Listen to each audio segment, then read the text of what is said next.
रे बहुआ रंग रतुली पलंग पर से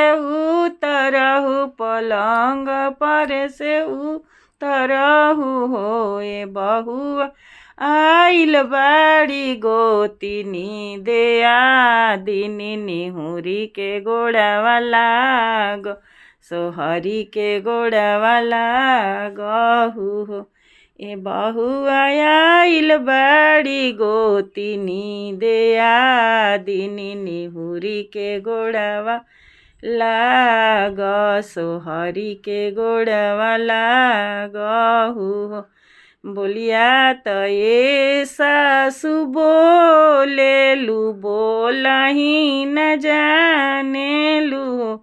ए सासु अपना त बाबा के दुलारी हई भैया के पियारी हई हो ए सासु अपना त बाबा के दुलारी हई भैया के पियारी हई हो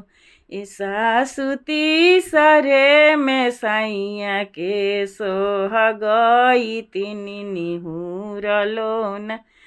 जाला सोहरलो न जालानु ए सासु तीसरे में बेटवा बियाइनी निहुरलो न जाला सोहरलो न जालानु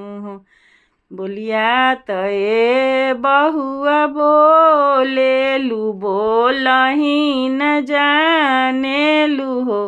ए बहुआ लीलले रहु सोनवा के सलैया त मनिका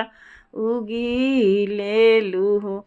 ए बहुआ लीलले रहु सोनवा के सलैया त मनिका